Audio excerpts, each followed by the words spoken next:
So let's talk about the term learned helplessness. I want to talk about what that is and how it plays out in your life and in your relationships. You're probably going to be surprised about what it actually is, what it actually looks like, because it's not exactly what you might think. I'm going to show you the two major things about learned helplessness that holds people back most of the time. I'm Ketra Thompson, and I'm a certified master hypnotist and a life recovery coach. Now, before we dive into this, I want to remind you to click like and subscribe so you can be notified every time I post a new video. And also, I want to just mention there is a link in every description of every one of my videos that allows you to set up a free complimentary consultation call so that you can find out if this kind of work is what you need to get the traction that you want and deserve in your life. So be sure to check that out. You can find out all the information in the description.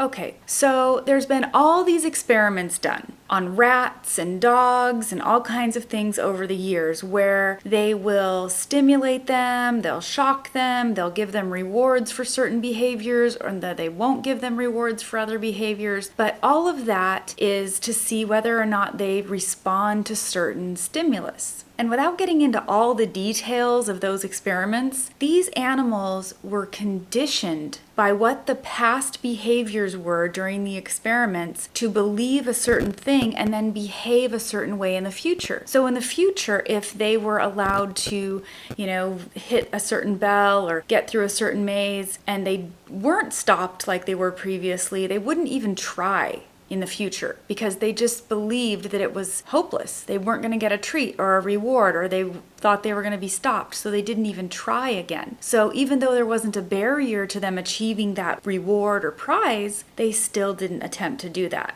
which created learned helplessness. Because of those experiments, they had already been conditioned to believe that no matter what they did wasn't going to give them a different outcome. So when someone tries to accomplish something over and over and continually fails at it, that confirms what they already believed, that they wouldn't be able to accomplish this thing. So they reaffirm in their mind that it's impossible. They just can't do it. And this applies to all kinds of things. People who have repeatedly tried to do these things, like stopping smoking, losing weight, having a reactive behavior pattern, or triggered responses that are over the top. Even new exercise routines. Anything that they have tried again and again and continually failed at confirms an underlying belief that it can't be done. And this just keeps happening because they're using their conscious mind, where their willpower lives, to try to stop a behavior, to try to make this big change. But because willpower is housed in the conscious mind, it doesn't have a lot of strength. It doesn't have a lot of capacity the way that the subconscious mind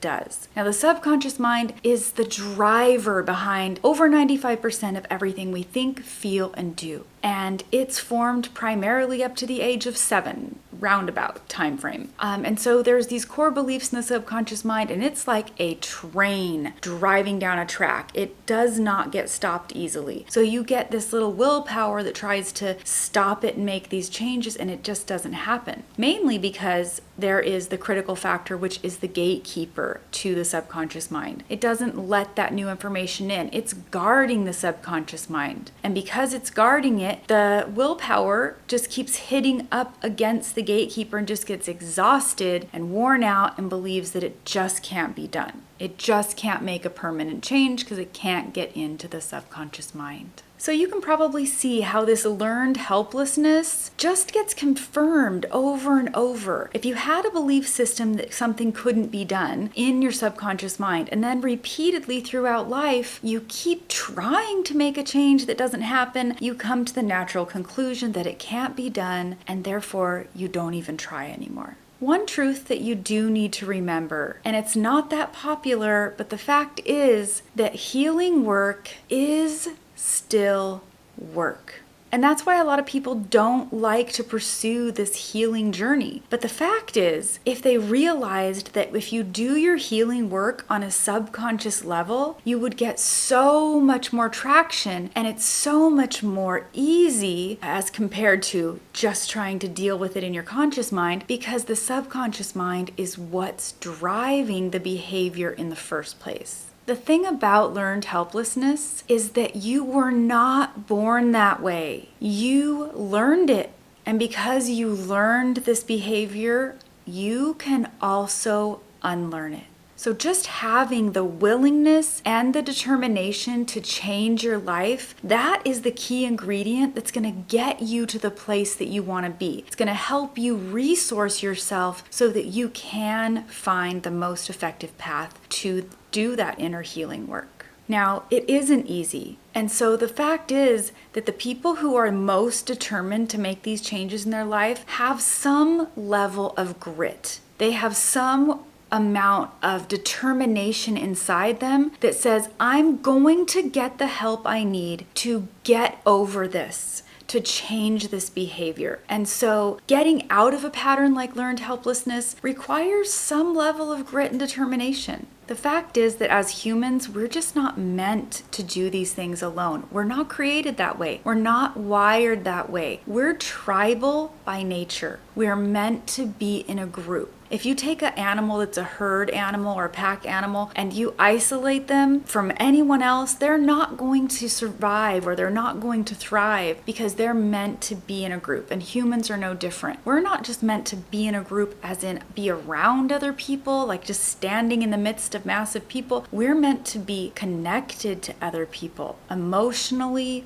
physically, spiritually. We are wired for connection. So the ability to change requires a couple things. It requires subconscious mind work, which is the most powerful and effective way to create any kind of change in your life. And it requires the willingness to learn and try new things. And I have to mention the big part about change. And that is the key to lasting change, to getting those neural pathways rewired consistently, is accountability. You need to have someone who is helping you access your subconscious mind, walking the path with you, guiding you, and also keeping you accountable to the goals that you set for yourself. You really have to have a mental shift where you decide whether or not you're going to take responsibility for making these changes, or if you're going to play the blame game and blame these things on something in your past or someone else. And the thing is, the kind of person you are can tell you a little bit about whether or not you're actually willing to put in the effort. And these things aren't set in stone. Our character develops and should be continuing to develop over our entire lifetime. But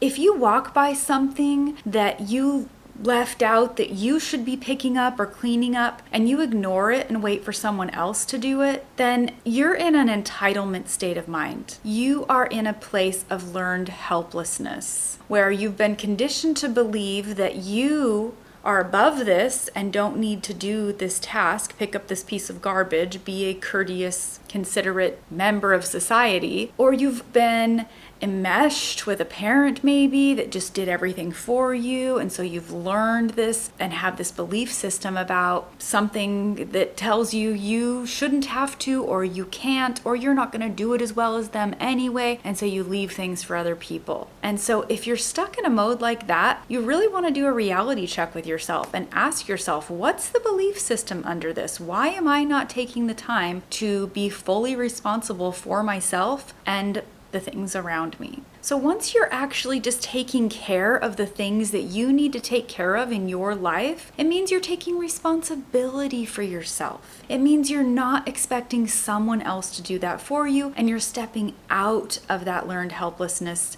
style of behavior. This is a mind shift. You need that mind shift if you've been stuck in that mode of waiting for other people to do things for you. Your inner integrity really matters. You can't just say you want one thing and then not take steps toward getting you there. That means your actions and your words are not in alignment. And whenever there's something in your life that's not in alignment, you will feel miserable, because deep down you know that you're not doing what you say you believe. Your actions are actually a reflection of what you truly do believe. What's on the inside, what's in that subconscious mind, what's driving that behavior. Your actions are going to play that out on a daily basis. And so if your actions aren't reflecting what you say that you believe in, then you're out of alignment, and you're probably feeling that on the inside. Now, to become the person that you want to be, you need to have a lot of your actions and behaviors lining up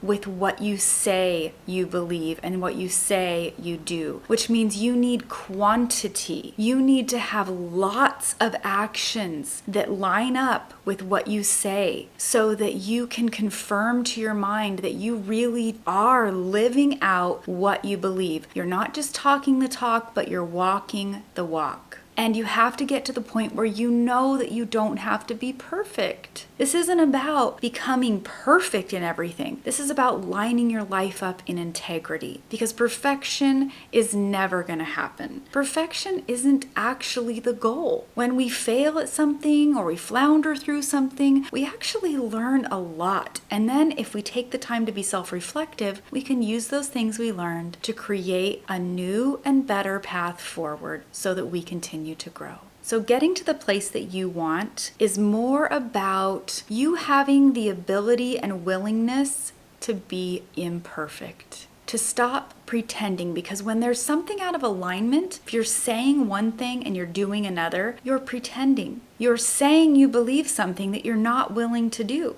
And so allow yourself to be imperfect. Accept that you are always going to be imperfect, and then line up your words and your actions so that you are in integrity in your life. Remember that done is oftentimes better than perfect. The thing is, that process of trying and failing and continually improving, it's what moves you forward. That process is what teaches your mind that you are capable. It builds confidence step by step by step. You don't go from here to here. You take smaller steps. And as you do that, your brain gets reaffirmed that you can do it, that this is possible. And it gets out of that thinking that something is absolutely impossible, or it's useless to try, or you're never going to do it, because that learned helplessness gets overcome one step at a time as you prove to your brain that you can do something different and in a new way. But if you get to a point where you're asking yourself, when will I finally arrive? Let me just save you some real struggle here. You won't arrive. None of us will arrive at perfection, but you will continue to grow. And when you do the work on a subconscious level through a hypnotherapy program, you're going to be accessing your subconscious mind. And so instead of taking the tiniest of steps where you don't see any improvement or barely any, you are going to take larger steps. You still might not go from here to here, but you're going to take larger steps throughout the process so that you actually feel that traction. You can feel yourself gaining momentum. And once you feel it and you can recognize it, that will motivate you and light your brain on fire, because it will finally know that you can do it. But if you're stuck in that place of not growing, if you're stuck in that place that feels crippling, your life is going to feel pretty stagnant. And you might not even be able to put your finger on it, but you're just not satisfied. Now, there's actually 3 things that hold most people back. One is trying to change through willpower alone. I talked about that earlier, but that willpower just keeps hitting up against that critical factor, and it won't let it in because what it's trying to do doesn't line up with the belief system that's already there in the subconscious mind, and so the willpower just wears out. The second thing is not realizing that you really do need to heal, and that healing is a process that takes effort and intentionality on your part. And the third big roadblock is people's unwillingness to fail. They will choose to not do something because they know they can't do it perfectly. And so the thing is, they don't want to fail, so they don't even try. But because they don't try, they're already failing. And it's this paradox that people just don't realize, that you're never going to do it perfectly, but not doing anything at all is going to continue to feel like failure. And so you'd have to take some kind of step forward. For example, when I first started doing YouTube videos, my videos were far from perfect. They still are far from perfect, but I've improved, and I had to just force myself to just do it. Just do it imperfectly, do it with all the butterflies in my stomach, do it anyway, knowing that I was being extremely vulnerable, letting the whole world see me in my flawed, imperfect self. But the more I did them, the better I got at it. And if I look back on this video in a year, I'm probably gonna think the same thing. That, this one sucks and the other one is so much better. But that's how it works. You have to be able to allow yourself to be vulnerable enough to not be perfect. If you really want a different life, then you're gonna have to make bold moves. You're gonna have to take chances on yourself so that you can prove to your mind that you can change, that you don't have to be stuck in that same place anymore. And you really need to figure out who it is you want to be, because it's incredibly important that you have integrity and alignment in your life, meaning who you are is also who you say you are. So you need to ask yourself some tough questions and figure out who you are, who you say you are, and who you want to be, and how to bring those into alignment so that you are in integrity in your life. And that's truly how you line up your mental state of mind and how you can move toward reaching your goals by having that kind of integrity. The healing process through the subconscious mind will surprise you. And I encourage you to be open to the idea of approaching this in a new way so that you don't get those same levels of frustration just keeping you stuck for longer. And this is a process that you may have never realized that you needed or wanted in your life, but subconscious healing is so powerful. It literally works after everything else has failed. I have had clients who have tried everything under the sun and brought me long lists of dozens of therapies and modalities and things that they've tried, and they didn't get the traction they wanted until they did hypnotherapy. So when you are finally ready to reconnect to your self-worth, regain your confidence, heal those traumatic subconscious wounds that are driving this unwanted behavior, then check out the link in my description. Set up that free consultation so you can finally get some clarity about where you want to go, what the path is to get there, and to have an action plan that's finally going to get you into the life that you want. Because who wants to stay stuck in a dysfunctional relationship? Who wants to be a doormat? Who wants to sit there not sharing their opinions or points of view out of fear? Who wants to not be able to accomplish things in their life because they just have this tape playing in the background of their mind that they're not good enough, that there's no use, it won't work anyway, and it's just a negativity that drags their energy down. I say this all the time, but it's because it is so true. I 100% believe it. When you change yourself, you change the world. You change how the people around you interact with you, and you affect the emotional and mental state of those people in a way that will positively impact their life, and they will positively impact the people in their life, and there's a ripple effect that literally creates change in the world. So when you're ready for that change, set up that consultation call, find out if we're a good fit to work together, and take that action step toward creating the life that you want. And until next time, curate a life by your own design.